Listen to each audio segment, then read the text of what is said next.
All right, update. You guys may have heard me already say it on the radio. Injury-wise, the Christian Benford, Micah Hyde will not practice. Terrell Bernard remains in the concussion protocol. Jordan Poyer, Leonard Floyd will be back at practice today. And Balin Spector and A.J. Klein will be out there at practice as well. Sean, I know you talked about it a little bit on WGR just a few minutes ago, but why has this team been so great at Highmark Stadium this season? They're undefeated, but if you look at the stats, those have been amazing as well. Yeah, I think that they just take a lot of pride. Our guys take a lot of pride in playing at home, playing in Western New York in front of our fans, and we try and establish that early, especially with the new players who haven't been here before, and how important that is, and how much this team means to the fans in the city and the community here, and people come out to watch us, and sometimes it's due to holidays, but you also sense that some of these schools are taking half days on Mondays or Thursday nights anymore, and I think that's pretty cool that that football and the Bills mean that much to the fans here. And how good is it to be back at home coming off the loss, knowing that you're going to be home for 2 straight weeks, and can hopefully use being at home to get things going consistently again? Yeah, we'll take it one game at a time, Maddie. But it is nice to know that we're not then going back on the road the game after this. It's nice to be home a little bit and play our best at home.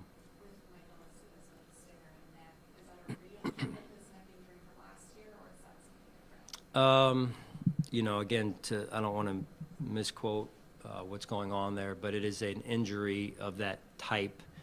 But I don't think to that extent as it was last year that forced him to miss the remainder of the season after the first game there, I believe it was. I don't. Yeah, we just have to take it one game at a time here, one day at a time, excuse me. Yeah, good running back, very powerful, gets his pads square to the line of scrimmage. He does a good job, and it doesn't surprise me with their system and their offensive line.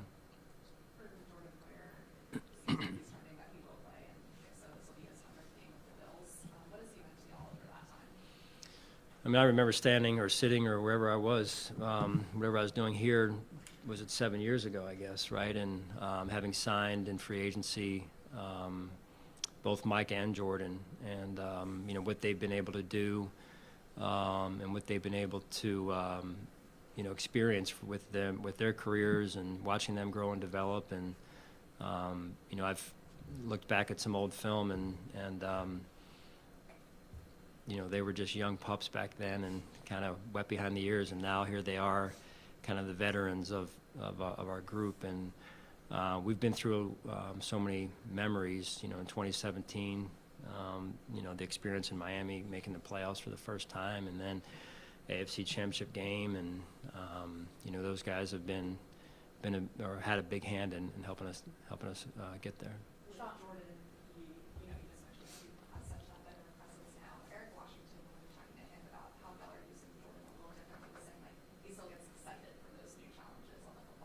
Mm-hmm. Where do you see that show up of, hey, we're going to use you a little differently, but he embraces that?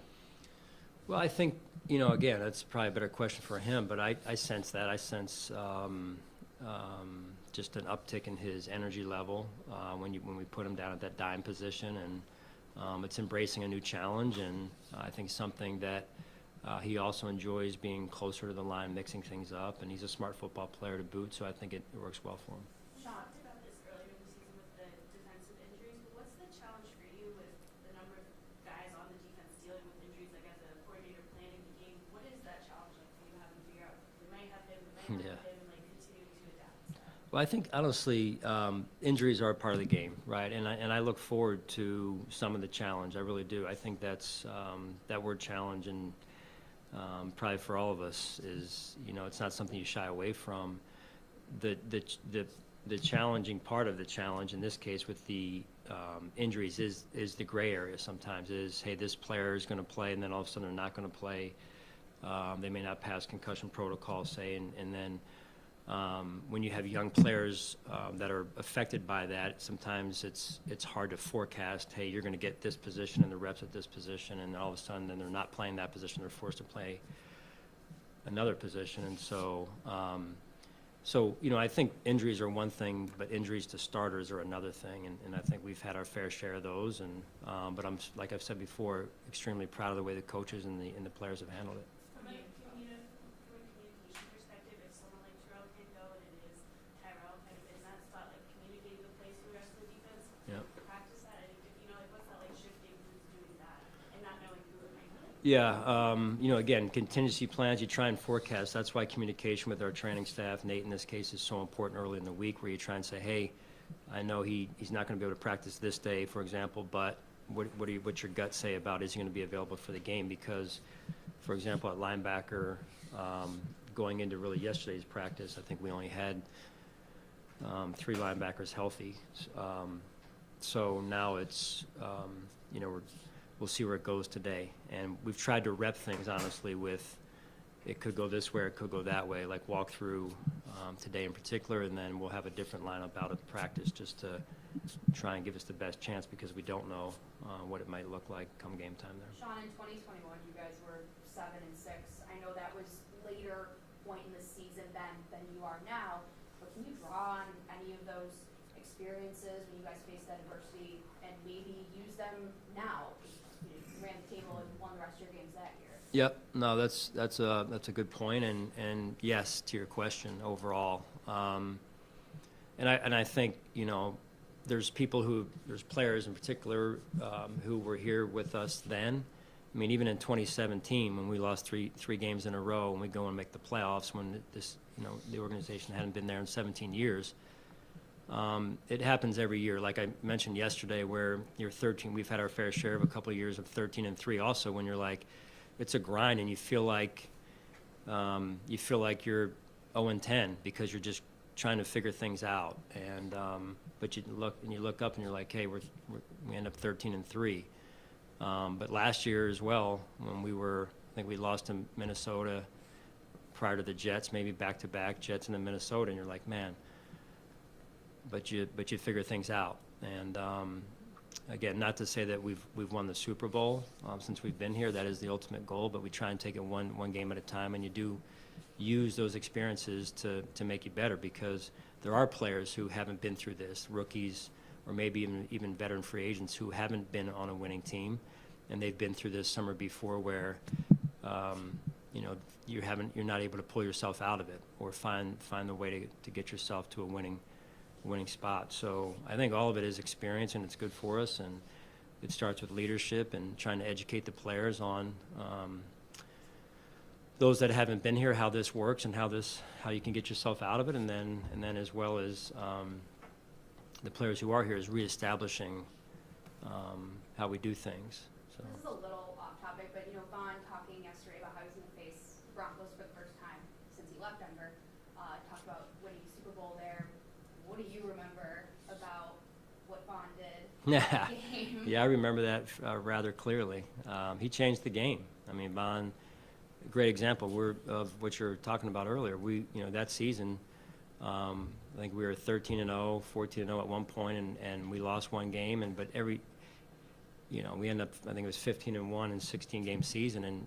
But even though we were winning, it's like, it's not good enough. Every week it's like, man, what's wrong with us? You didn't win by more than 7. What's wrong with you? Or more than 3. That's case in point, right? Just of our season that year, and then that Super Bowl, Vaughn was, public enemy number 1 before and after that game, because he was Von Miller. He went off, and that's the type of player he is when he's healthy. And I know he's fighting like crazy to get back to that level. Sean, how much do you embrace the offensive players sort of taking ownership yesterday, needing amongst themselves to be set? Yeah, I love it. I love it. You talk about leadership and accountability, 2 words that are very important to me, and you need player-driven leadership, and you need player-driven accountability as well. And I think it's a great example of both. I think it's a great example of a player who's not a captain, and quite honestly, he probably would have been a captain had he been here longer. But a player who's been around, who's a winner, a man of high character and a pro, and he is doing what needs to be done. And we spoke, Tay and I, on, I believe it was Tuesday or Wednesday, and you know, I appreciate that. It's not anything going on, you know, behind closed doors. It's from a like, hey, I'm going to do something that nobody knows about. It's just, hey, disclosed it to me, and in full transparency, and he went out and communicated it to his teammates. And again, it's just like I've told you before. We're working hard at it, and we're drilling down every hole that we can. Sometimes you find something, sometimes you don't, but you drill down the next hole, and that's what we've been doing. No different when we were 7-6 a few years ago. No different Super Bowl year in Carolina. No different. Vaughn mentioned the other day, speaking of Vaughn, that they were at the Rams, and